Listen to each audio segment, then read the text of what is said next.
अस्सलाम वालेकुम। मैं आपसे शेयर करने वाली हूँ आज माश की दाल की रेसिपी। अच्छा जी, बहुत से लोग ये शिकायत करते हैं ना कि माश की दाल सख्त हो जाती है या फिर सही नहीं बनती है, तो आप मेरी ये रेसिपी फॉलो करिएगा तो देखना कितनी अच्छी आप माश की दाल घर पे बना सकेंगे। मैंने माश की दाल को 5 घंटे के लिए भिगो के रखा, फिर उसको बॉयल कर लिया। मैंने एक कढ़ाई में लिया 1 कप तेल। इसमें तेल ज़्यादा ही जाता है तो 1 कप तेल ही जिसमें जाएगा। तो मैं जैसे हम पुलाव के लिए प्याज को कटिंग करते हैं ना, बिल्कुल इस तरीके से कटिंग करनी है और इसको ब्राउन होने देना है।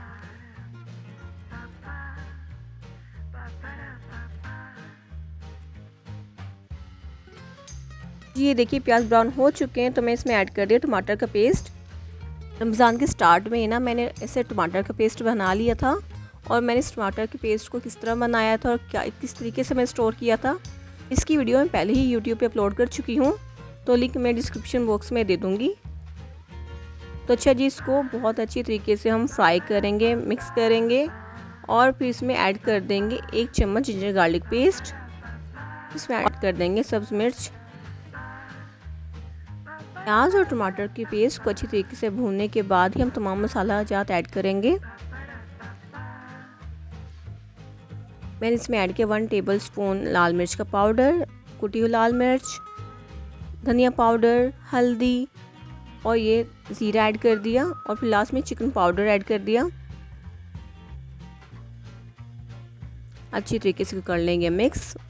याद रखिएगा जो आपने मसाले ऐड किए हैं ना, वो लाजमी अच्छी तरीके से मिक्स करिएगा, वरना कच्चापन रह जाता है। फिर मैंने इसमें ऐड कर दिया दही। मैं हाफ़ टी स्पून नमक भी ऐड किया था, वो वीडियो नहीं बन सकी। तो इसको दही डालने के बाद इसको बहुत अच्छी तरीके से मिक्स करना है, इसको पकाना है बहुत अच्छी तरीके से। ऐसे साइड से भी उतारते रहेंगे ताकि ये जल ना जाए। थोड़ा थोड़ा करके इसमें पानी ऐड करते जाएंगे और इसको भूनते जाएंगे, एकदम पानी इसमें ऐड नहीं कर देना। मैंने इसमें नमक भी ऐड किया था, शायद वो मैं दिखा नहीं सकी, लेकिन मैं नमक कम ही ऐड किया था, हाफ़ टी स्पून ऐड किया था, क्योंकि जब मैंने दाल को बॉयल किया था ना तो मैंने नमक ऐड किया था दाल को बॉयल करते वक्त। जब मसाला अच्छी तरीके से भून जाएगा तो इस पॉइंट पर आके हम माश की दाल को ऐड कर देंगे और तकरीबन हम इसको 10 मिनट तक पकाएंगे और ज़्यादा नहीं पकाना है। क्या होता है कि दाल सख्त रह जाती है, फिर खाने मज़ा नहीं आता है, जितना आप भूनते जाओगे उतना ही ये दाल सख्त होती जाएगी।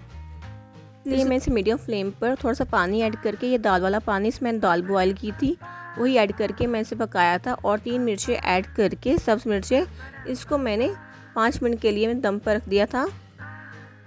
देखिए माश की दाल पक गई है,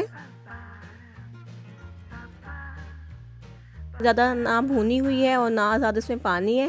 ये देखिए कितनी ज़बरदस्त सी लुक आई है इसकी, कितनी टेस्टी लग रही है ये। मैंने फ्लेम ऑफ करके फिर इसको 5 मिनट के लिए दम पर रख दिया था। अब इसको कर देंगे डिश आउट।